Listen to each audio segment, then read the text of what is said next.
Hello, you lovely people, and welcome back to Sabbatical Stories. I'm your host, Bex Thomas, and I created this podcast to inspire courage and normalise taking a break from your career. If you find these stories valuable, I would love it if you could help by subscribing, liking, and rating the show. It really does mean a lot. Today's episode is for anyone who's curious about stepping away from the grind and how it can help really define your best self. I'm joined by Sean Macmannis, a product marketing leader with over 15 years of experience scaling complex products and guiding high-performing teams. But his story isn't just about professional success. He took a family sabbatical with his brand new baby to lean fully into parenthood.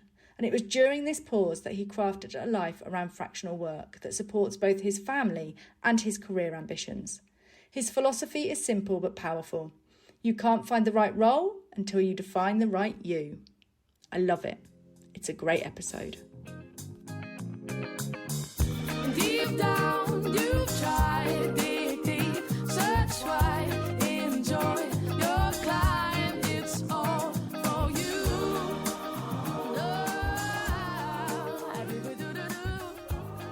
Hi Sean, welcome to Sabbatical Stories. It is wonderful to have you on the show. It's great to be here. As it's exactly that, your sabbatical story, could you please introduce yourself and your story? So give us a bit of an introduction to who you are and what your break meant to you. Wow. Well, thank you so much for giving me the opportunity to do this, first of all. I'm Sean Macmannis. I live in San Francisco. I moved here in 2007, and I've been living here most of the time ever since. And I have mostly been working in tech. I worked in tech from 2007 to 2015, basically nonstop, and had my first child in 2014. My sabbatical in 2015 was really about taking the time to adjust to life as a dad and with the baby, and the overwhelm and kind of burnout that preceded that break and that opportunity to rest and reflect is something that I've continued to use for the past 10 years as well. So I'm looking forward to talking about many of those things during this time. Yeah, great. And you mentioned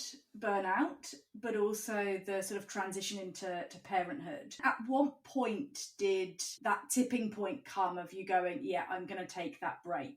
Yeah, I was working at a fast growing startup. I'd actually hired 9 people in the year before I had my child, and I was managing all of them directly. I found a nanny. My ex-wife and I, we found a nanny for our child, and the nanny kind of wasn't showing up regularly. Like after doing this for, 6 to 9 months or so, it just felt like life overall wasn't really fun or sustainable. Mm-hmm. And the idea of continuing to kind of like climb the ladder directly, go buy a house, which is kind of what we wanted to do, or at least like, have more space or not pay as much in rent. Just the costs didn't seem sustainable anymore, both the financial costs as well as the emotional costs that we were experiencing. Mm-hmm. And so at some point, I think I mentioned we should just quit and go travel for a little bit. And then later, maybe she brought it up and then, it sort of became this kind of back and forth of like started as a dream, then became a reality with more shape as we kind of realized that each other were both kind of maybe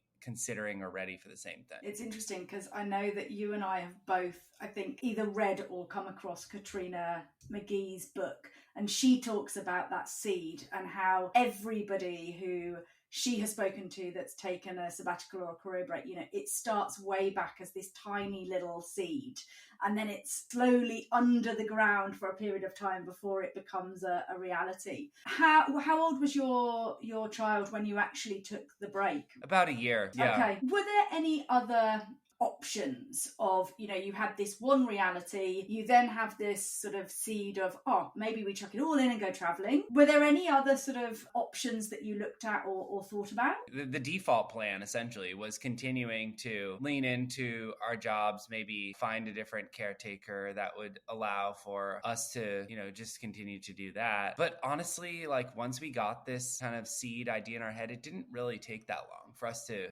decide to make the leap. And yeah, at least I know, I'll speak for myself. I definitely had this idea of like, it is useful to get out of your comfort zone and out of your kind of like day to day, especially when you're feeling disconnected. Nobody could convince me that becoming a parent isn't a big deal, right? In one's life, right? And so, yeah, I mean, I basically had an experience where I was in California, we have like 3 months of leave that's sort of partially paid. Not every state in the US has that, but we do here. And I didn't actually even take that. I didn't take the full amount of leave, not because my company didn't support me doing that or my boss didn't support me doing that. They definitely did. It was because I felt beholden or like responsible for those team members that I mentioned. Yeah. And they were early in their careers and they had things that they cared about and the company was growing and I felt like they needed my guidance and that I couldn't give myself that time. And that weight of not just being responsible for this new baby, but also being responsible for the team was something that I felt was real, but also felt like too much to me at that time. What was the purpose for the break? We've heard about the triggers and, you know, the circumstances. Was integrating into fatherhood and parenthood one of the main purposes for the break? Definitely. Yeah. And so that was definitely one. Another was actually figuring out if we wanted to live somewhere else. Yeah, right. We were living in San Francisco and had been, and this is like sort of the tech epicenter, but it was very crowded at that time. The city was, you know, costs were rising and tech was booming, and that's all well and good for most things, but for buying a house or for being able to imagine a life with as a dual working couple with, you know, kind of high pressure jobs, that didn't necessarily feel like the best fit for us forever. So we designed the trip around looking at other places that we might want to live. And so some of those were like Austin, Texas, or Asheville, North Carolina, or Salt Lake City. So that was part of what we did, was visit people that we knew and talk to them about what it was like to live in some of these areas. So almost prototyping areas and people's lives and observing and witnessing their lives in the areas to assess where you wanted to be for the next chapter. Yeah, exactly. What were some of the key sort of considerations that you had to face on, okay, right, we're taking this break. How does a child change the dynamics and what are the considerations that you sort of had to take into account and overcome? So we knew that we were leaving the city for some number of months. And we knew we were traveling around and we wanted to go to a lot of different places. So we ended up deciding to buy an Airstream, a 1973 original condition Airstream, fix it up. Like it was custom. The interior was custom at that point. So we decided to like take the bedroom, make sure that there was space for like a little baby bed connected to the actual bed in the bedroom, and visit a bunch of national parks and things, to be able to go on hikes. Those like very practical considerations were actually top of mind, not necessarily which place has, you know, affordable childcare or whatever. Like we weren't there yet. We were more in the like, how can we have this time be like fun and enjoy it. And an Airstream, for the English and the Aussies in the audience, is what, a camper van? Yeah. It's a trailer. It's aluminum, like shiny aluminum. You've probably seen pictures of them. Yeah, okay. Through the whole build-up and preparation for the break, what were some of the challenges that you sort of had to overcome to actually make it reality? Yeah, I mean, the biggest one was the renovation process was crazy. It was very... Of the actual Airstream? Yeah. Yeah, right. Right. It was not in... we bought it for like $2,500 or something. It was like not in condition to be roadworthy. How's a small child? Let alone two adults. Yeah. So it needed... Yeah, I mean, and we gave it tens of thousands of dollars of love. And so that required, you know, design and and construction. And it was like a big project that we underwent with a relatively junior person who had started a new business to do these types of renovations and maybe was a little bit in over his head at times. And not only that, but we contacted a reality film crew who was making a pilot of a TV show. No way. We were their marquee guest for this pilot. And so they were coming and visiting us from LA. This was in Santa Barbara. We'd moved. My parents live in Santa Barbara. So we'd like done the trailer renovation. We were living at my parents' house in Santa Barbara for a bit. And they were, while it was being finished up, but it was really like a while. It was a couple months. As it turned out, we were told it was going to be less. And then, so they would come and they'd be like pestering us over email, being like, when is it going to be done? When is it going to be done? We want to be able to like move on with our show. And that definitely added a good amount of stress to that time period. And were they following you just for the renovations, or was the plan then to follow your break? So they came before we actually left San Francisco, and they filmed us like our previous apartment. And then they came to Santa Barbara, and they were there to show some of the renovations and the early and the before and after. And then they also wanted to come along to some of the stops as well. And they ended up just only coming to the first one because they kind of ran out of time and budget, I think, to continue to. And also they kind of go live. They kind of overstayed their welcome. Oh, like we were kind of like we were kind of over them as well. The show did end up airing, but it did not get picked up. So it aired like a couple times, and then yeah, they couldn't make the show. It was called Roadstead Nation. Right. We were kind of like early to this van life thing that people talk about. Yeah. A little bit on Instagram, and yeah, now some people do it with boats, and it's right. Like taking time off is becoming, and doing it even with kids is, I think, becoming like more of a thing. Oh, absolutely. And it's interesting, on Google keywords where it says, there's been a 10% increase in the last 3 months or 100% increase in the last year. Like a lot of the sabbatical and the career break things is infinity. Like that's the sign. So absolutely, it's becoming more and more, accepted and therefore I think taken up by people. And I can understand that it would be a sort of strange concept, I think, around a sabbatical and around time off. And I think that whole sort of liminal space that you move into to, for you, it was leaning into parenthood, which is a really personal and intimate phase, must be really challenging having a crew then following you and, outstaying the welcome maybe. Yeah, it was hard. Yeah, we had to keep it together. And also the fact that we were not in our own space at that point. We were living at my parents' house. Yeah, right. And they were coming and interviewing, and they interviewed like my parents in the backyard and stuff like that. So other than renovating the van, what else did you have to do to prepare for the trip? Like how long did you plan to take off and what was the preparation around it? We basically decided the route and the stops, and a good number of them needed to be reserved. One of the stops was for like 10 days, like longer stops.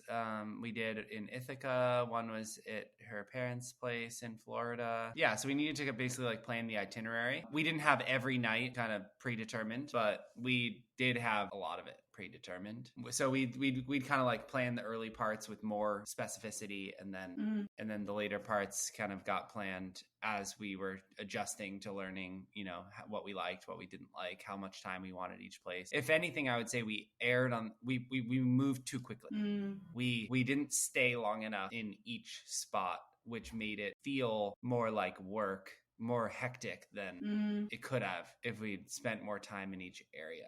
And also, honestly, it was like harder to get used to and do the whole, it wasn't a van, it was a trailer. So like learning, like towing is a thing. And then also going like the places where you're able to park them in big cities, like kind of, you're a good number of the places we were exploring were cities, are in interesting areas, and they're in like, trailer parks or like RV parks. They call them like resorts in most cases. RV resorts. Yeah. But they vary, extreme variation in like level of amenities and the type of people that are there and the, scenery and how remote they are and the cost. And yeah, so like we didn't necessarily know at the beginning what to look for when we were finding the exact stops, even if we knew the area that we wanted to stop in. And then some stops that we made were more about work and that exploration of a city, and others were just about like seeing the country. Right? Like seeing the beautiful areas of, Grand Canyon and Bend National Park and this random little town called Marfa, Texas, where there's this like fake Prada store, things that we just were like curious about. That you wanted to do. And yeah. And I totally hear you with regards to the challenges and the limitations. My husband and I vanned around Portugal and Spain. And I don't think you realise until you're in that world that most of the resorts or van sort of stops are out of the towns. So they're a good couple of K out. So it either means walking in or trying to navigate these tiny streets, cobbled streets in Portugal with a van, or, you know, there's no car park that you can go into because it's higher than 2 meters. Like there's a real, which also adds its own stress, right, around navigating that situation and you know, the limitations of being in a van, especially if you're towing it. Yeah, there's good sides to the trailer thing, right? So there, you just leave the trailer and you disconnect it. You take the regular SUV or truck that you have. Of course, yeah, right. Of course. And what was one of the most memorable stories from your time on the road? So Ithaca, New York is where Cornell is, which is where my ex-wife went to school. That place has all these gorges, which are really, really cool. And we ended up like staying there for 2 weeks. And so that was like the longest time that we stayed in any spot, like staying put for that long and being in a place that, you know, there were all these like state park. We were staying in a state park in a really beautiful spot. It wasn't like, generally how it works is that like the state parks and the national parks are the most highly desirable from a RVing standpoint for most people, because the prices are lower, but the scenery is very good. And so they tend to be more popular. You have to book them further ahead of time. It's difficult to get long stays in the best spots, right? The best from the standpoint of like this mix of nature and cost. And yeah, so that was one of them where we had, you know, been able to secure this space at a very nice time of year. And yeah, that was definitely one of the more memorable ones. The Grand Canyon also is just so gorgeous, and we didn't move somewhere else. We ended up like moving back to San Francisco, and so that part of like finding a different place to live didn't happen. And so I really look back on the most impactful parts being able to take time and get used to being a dad and hiking around with Arthur, and yeah, just the nature part. Yeah. And what a gift to have that time that, you know, you'll never forget and nobody can ever take away from you. Yeah. I normally ask for people's top tips at the end of the episode, and I still will do that with you, but I would love to know, because this one really was around spending time with Arthur and leaning into parenthood. What would be your top tip or tips to anybody undertaking a break with a child or children, like how to get the best out of it? Because I can imagine it's very different than just doing it, you know, on your own solo or with a partner or friends. Yeah. I mean, more broadly, I would say for anyone taking a break in general, it's really try to spend more time on the kind of like, what are your values? What do you what are your priorities? What are you really trying to get out of this? And what are kind of the must-haves and what are the more nice-to-haves, so that when you come to different decision points, you're really continuing to prioritize the must-haves. And I think that just gets amped up when you're doing this in coordination with a significant other and a child, and especially a toddler that kind of is in their own phase of exploration of life and needs time and like slowing down. Yeah, I mean, definitely, like I said earlier, we over-planned. The plan was too quick to go from stop to stop, not enough time in between. So we kind of planned it in a way with the mindset of a non-parent, right? By that, I mean somebody who can just easily be like, yep, okay, getting out. And then 15 minutes later, you're gone. But it takes like an hour to get ready with the kid, right? So just multiply that. And then also the kid getting used to the new place, which they, right? And so you just got to like sort of put yourself in your future self's shoes when you're doing the planning and be like, okay, would we actually want to leave every 3 days and find a new spot? Or is like a week the minimum that we might want to do? And do we actually have to see the entire country? Or could we, focus on, fewer things done better? Yeah.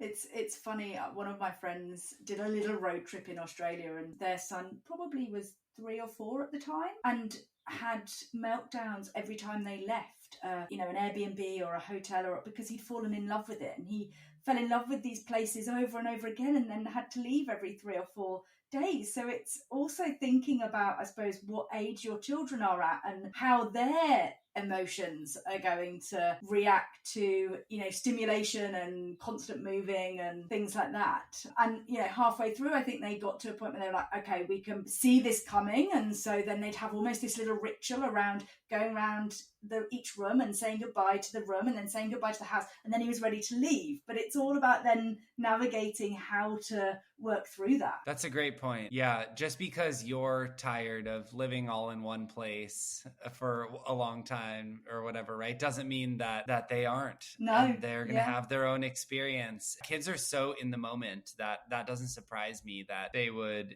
kind of like fall in love with each place. And that is really a learning or a practice, right, to allow yourself to let go and be like, oh, the next thing could be great too. So I can have this like, this like sort of quick release of, oh, that was great, now let's move on to the next thing. Yeah. So you mentioned that then you didn't end up moving, so we're prototyping these areas to move to, and you ended up moving back. Talk to us about how life compared before and after the break. Before the break, we were living in the city in Bernal Heights in like a nice apartment, kind of like taking advantage of the nice income that we had both working in tech. And after the trip, we decided to not live in the city itself, but live nearby in a suburb. Definitely was much cheaper. We also lived in a slightly smaller place because neither of us had jobs, and we wanted to give ourselves some time with lower stress to find jobs.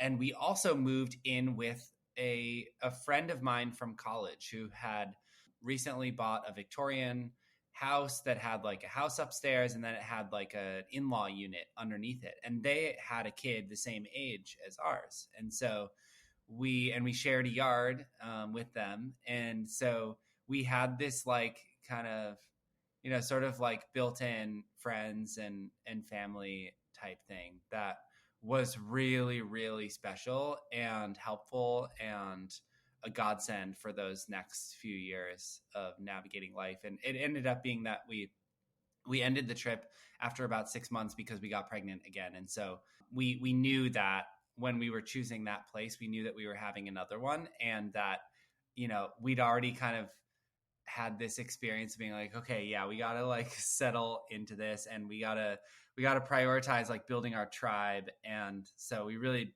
made choices in a different way, right? And how do you feel your identity shifted from pre-break to post-break? Definitely life became much bigger. Before, I felt like, I could just be focused on myself, my career, my partner, and my family and, friends. And becoming a dad was this from the first moment that I took him home from the hospital and driving in the car, like, wow, like I am responsible for this being. That is a gift, and it's also a weight.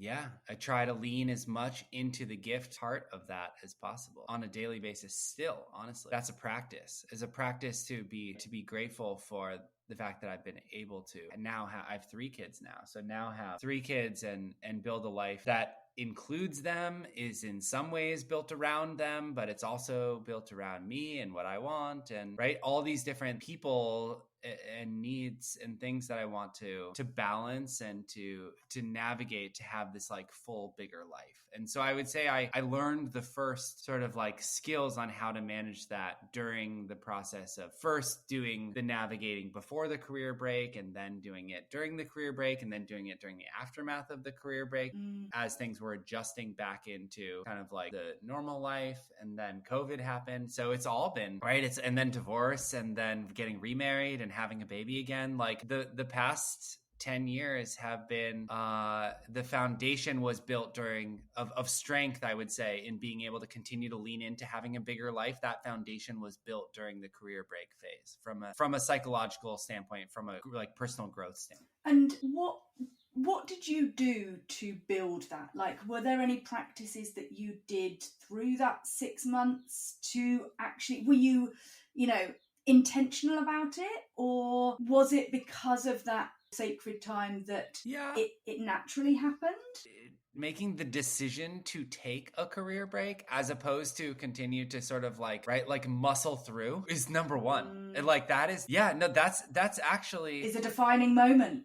that's actually like the biggest thing, because It is, isn't it? right, there's this sort of like thing that we tend to default to as humans of like, I'm going to just power through. But sometimes that power through is like really not the answer. And that the powering through without enough time to rest and reflect and integrate can lead to very wrong decisions. Or it can lead to decisions that are increasingly wrong over time, actually. Right? It becomes kind of like a spiral. And so developing that just tool to be like, no, I've had enough. I need a little bit of time to rest and reflect. You know, that career break was a big amount of time to do that. Right. But I do that on a micro level every day. Right. I'd be like, oh, I'm a little bit overloaded. I'm going to take 5 minutes to like, right, journal, or 5 minutes or I'm going to take 30 minutes to go for a run, or I'm going to there's like bigger noticing and smaller noticing that like, I don't tolerate high levels of like disconnection or stress in the same way. I fix it, right? So which you didn't do prior to the break. I don't know. I did do that. Right? I did do that, but I didn't, because the challenges of life just keep getting bigger and bigger. You need more and more tools to do that in different ways. Like, and I have a feeling that people who have far bigger lives than I have need that even more, right? If you're running $1 billion hedge fund or a company or whatever, right? Like the stakes just keep getting higher and higher, the bigger life you want to build. And so the more tools you need to be able to identify when things are off in you, identify what that means. Is that they're just off for the next 5 minutes? Are they off for the next 10 years? Are they, right? Like, and so I would say I really, I'm proud of the fact that I recognize that was like a relatively big integration that I needed to make around being a new father, but then in other subsequent moments could also recognize other types of needs for rest and reflection that might have been smaller. And I wonder if it is as simple, and certainly not easy, but as simple as that psychological power of saying, I'm done, I need out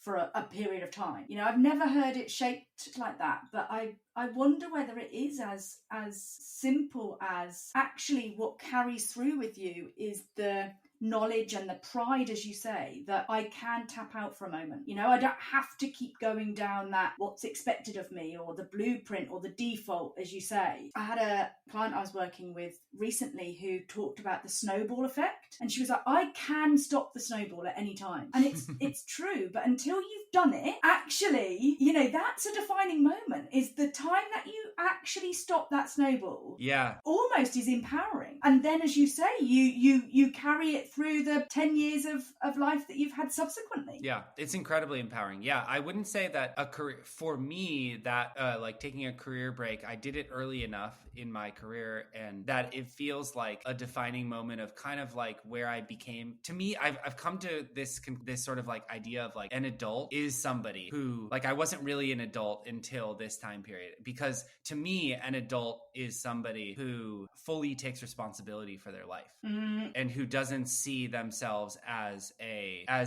like a victim or somebody to whom things just happen, but somebody who has full agency. Takes total intention and moves forward the way they desire, they choose, And so it doesn't have to be a career break that makes you realize that and become an adult, right? It could be like choosing your own, you know, career path in a way that's very empowering. But I don't know, at least for me, it does feel like that. It feels like that was a time that I really took responsibility for my full life, and that was also not just for me. It was like for me and my family, and I wasn't making the decision. I mean, I was on behalf of the kid, but not on behalf of my partner. She was making the same decision essentially at the same time. In collaboration, we were making that decision, right? And at other times I've done, you know, that on my own since, right? And after getting divorced, and like I took some time off in COVID. So that process of just like doing what you need to handle your responsibilities, right? Yeah. And being fully responsible for the consequences of your decisions. It's interesting because the synergies to a rite of passage in a, you know, indigenous community, or I had Kat on series 2, I think it was, and she's a shaman,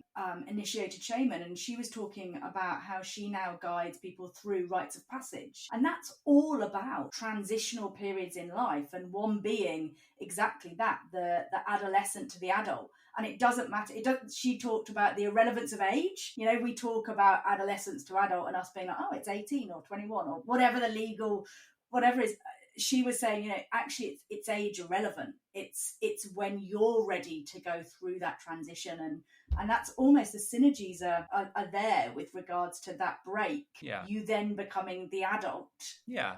And it's obviously not a binary, like we like to speak in, right? It's not like I was definitely an adolescent before that happened, right? But like, no, of course. Yeah. But like, yeah. in some ways it has that quality of being like, no, a full adult or whatever you want to call it, right? Is somebody who doesn't call and ask permission from their parents, right? For anything, right? Yeah.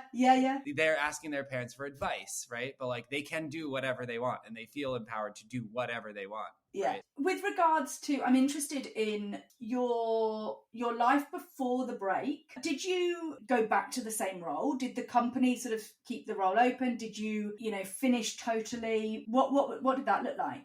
Yeah, I did not go back to the same role. Definitely not. I ended up doing some consulting in the same space. So a similar function, doing marketing for tech companies for a little bit, but as an independent contractor. And then I got a full-time role working at Pinterest. That was pretty similar to what I was doing before, although I wasn't managing people. It was like a hotter company and a bigger company but like a role that was a little bit less senior, I guess, less management oriented. And then I also was I decided to get my MBA at the same time. So I was doing part-time MBA, full-time job, kid of 2, and also full-time parent. Yeah. I decided to like really go all in. Yeah. So you could say that I kind of like recreated or went back to the same pattern after the career break. You could say that. That wouldn't be wrong. Which is interesting in itself, right? You mentioned that career breaks have kind of figured or featured through the next 10 years.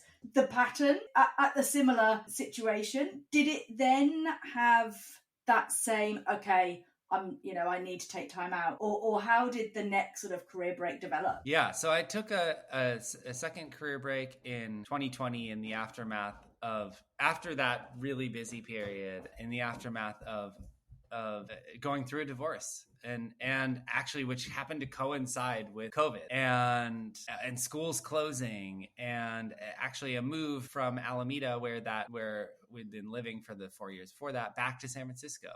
So back to the city when everyone was kind of like leaving the city. And that time there was no traveling. It was all staying put. And I really, in that period, really leaned into physical fitness. I leaned into running and biking, and that was a big part of it too. So that career break looked pretty different. And then I switched as well from online advertising to the working in blockchain. So I changed industries during. And was that part of the intention around that career break, switching industries? It was. Yeah. Even when I got the job at Pinterest, I was a little bit wanting to do something different from an industry perspective, work in some other part of tech. And once I'd had that time at Pinterest, I really wanted to try something new. I didn't know what that new thing was though, and I didn't have the time with all the other things to be able to figure that out while I was working full time. And so those were the main objectives, I would say, of that career break were, number one, recovery in the process of the marriage separation and divorce. And then number two, like and that it's kind of the same thing, being strong for my kids so that I could take care of them like really full time for a while, because schools closed and I had to find them a new school to go to and navigate, finding a new place to live, and then also find a new role, and also like a new industry. And so, yeah, that was a very different career break. I learned how to play ukulele as well. Was that the career break, or was that COVID? Because there was some COVID was like a forced career break, right? Mad, yeah, wasn't it? And there was some mad hobbies that came out of COVID. Yeah, exactly. We all did, and probably haven't done since. Do you still play the ukulele? Yeah, I don't really play the ukulele, but I do run a lot, and like I've become a runner, and that happened during that career break, and COVID. Yeah. And it's interesting because I think sometimes we're not ready to let go, and it takes going back. I did exactly the same thing. So I was over recruitment. I knew I was over recruitment when I took my long, substantial, very intentional career break. And one of the intentions of it was to, okay, do you really want to be in recruitment, or do you want to do something different? And an opportunity presented itself to me through that break. And I spent a little time exploring whether it was something I really wanted to do, but I did go back into recruitment, and actually for the same company. So from a benefit from the company, it was a great retention tool, because I did go back and I did another 3 really successful years, but I never loved it as I had previously. I didn't want to be there.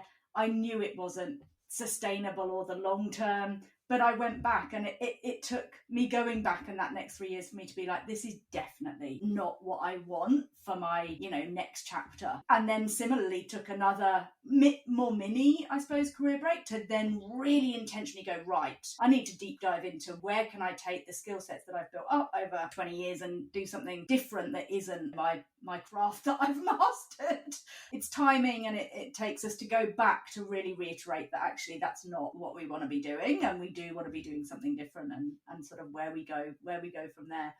Is there anything, Sean, that we haven't chatted about around your story and career breaks that you think, before we wrap up, the audience would be interested in or should know? I guess the one thing is just kind of like, you're probably way more of an expert on this than I am, but like, I'm curious, how should someone, how can you know when you like need a career break versus you need something else? This is something I'd love to learn from you. Like, right? Like, I feel like I've sort of known to some degree, but I feel like there's got to be like a framework or something, or like some way of knowing like, no, that's what you need and not just this other thing. Like, do you have any tips on that? And do you know what? I think my advice would be, take the break and use the break to investigate that. So if you take the break to investigate whether it truly is, you're at a crossroads where actually the previous chapter is ending and you need a new chapter, and whether that be career, whether that be relationship, whether that be where you're living, whatever that be, I think nobody's ever, that I've spoken to, regretted taking a break. So take a break and use it to then explore whether the chapter is ready to, come to a close, or where you're at in that chapter, and then what the next chapter looks like. And absolutely, I mean, with regards to that, I use a framework when I'm working with clients. For me, it comes down to values, which is what you've sort of touched on. It surprises me still how many people, when they truly think about values and themes that they want, genuinely want, that they want, not anybody else, not that society tells them, but that they want to live life by, they don't know. They haven't done the work, they haven't thought about it, and that's probably because life takes over, and you are parenting and working and spinning so many plates. It's then about acknowledging whether you're ready for the chapter to finish or not. And in some cases, and a lot of cases, as I say, you'll go back. And sometimes it's a really quick, shit, it really is over, and I need to kind of, pull the plaster off and move on. Yeah. But sometimes it takes time. It took me 3 years to realize that actually, I'd given it, I kind of knew it was over, but I wasn't ready to accept. So that reminds me, I wrote this post a while ago on Media in 2016, so like a year after the career break happened, and about the 6 reasons that I took a career break. And the one that I wrote about that like really tipped the scales was that the realization that I was never going to regret making a decision to live more deliberately, right? To like reconnect with the world, to help my kid get to know their grandparents. Like, yeah, it was just like, I'm never going to regret this. So definitely I have to do it. Right. Whereas I might regret not having done it. Absolutely. And so it's like, yeah, okay, great. Then this has to happen. I think another framework as well is having, and I think it's unique to everybody, but having a decision-making framework that resonates with you. A lot of people that I work with, it's actually decisions that are challenging for them. So it's a decision whether they should leave the company they're in and move to a different company, or it's a decision about what role they should be taking, or whether they should be going for it or not. And honestly, I reckon 9 times out of 10, if you can put yourself in future you's position and look back and think, what am I not going to regret? You know, you'll answer that question pretty easily. I'm not sure anybody can't answer that question for them. I mean, there'll still be some internal dialogue going on, but yeah, I think it's a decision-making framework, and having the right one for you. For me, it is all about, is it pulling me towards my values, or is it pushing me away from my values? Is it pulling me towards the themes that I want to and have committed to living life around, or is it pushing me away from it? And that's how I make decisions daily around, you know, everything from career to life to relationships. I love that. That's a great way to end. That's kind of where we started, actually. It is, isn't it? Full circle. Yeah. So we have talked about your top tips with regards to taking a career break with kids. Any other top tips that you would leave our listeners with? Yeah, if you feel drawn to take one.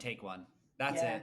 End of. Yeah. Even if it's short, it doesn't have to be a year. It doesn't have to be even 3 months. It could be 1 month. But like that, and just be deliberate about what you do during that time. Be like, what are you going to look back and be like, thank God I did that. Do that thing, right? Don't doom scroll during your time. Like that is such a waste, right? Love it.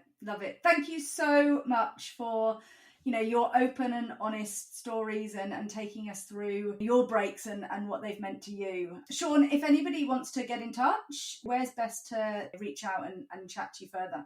Yeah. So I write a good amount on LinkedIn. So that's a great place to connect with me, contact me. I have a newsletter, but you can email me, sean@positive-sum.co, or find me on one of those services, LinkedIn being the one where I publish the most. So yeah, it's great to be here. Thank you so much for having me. And it was fun to talk about the career break experience. It's not something that I talk about very much, but it is something that's really shaped me. And so it was fun to be able to go over it with you. Yeah, my pleasure. Thank you so much. And we'll put all of those links in the show notes. All right. See you later. See ya. Deep down, you've tried digging, search wide, enjoy your climb. It's all for you. Thank you so much for listening. I truly appreciate each and every one of you for taking the time to be here. A massive thanks to Sean for coming on and sharing his journey. His story is a great reminder that pausing, reflecting, and defining truly what matters to you can unlock a much more sustainable, joyful, and impactful work situation. If today's episode resonated with you and you'd like to connect with Sean, I'll put all of his details in the show notes. A special thanks as always to Auntie B at the Flaxen, my incredible patient and talented producer. We're also joined by Nikki this season, who is working her magic on all things social media management. And of course, a big shout out to the amazing Joe Cook, whose soulful vocals we're lucky enough to feature throughout the show. If you enjoyed this episode, I'd love it if you could help by liking and rating the show. And if you want to make my day, go ahead and leave a positive comment too. If you know somebody who would love the conversation, do send it their way. Your support means the world and helps get these stories out to more and more people who need to hear them. If you've got a sabbatical story to share, or you know somebody whose journey who, would inspire others, then let us know. You can get in touch via Sabbatical Stories Podcast on Instagram or message me on LinkedIn. I'm Bex Thomas. Until next time, take care of yourself, keep dreaming big, and remember, your sabbatical story is just waiting to be written. Enjoy your life.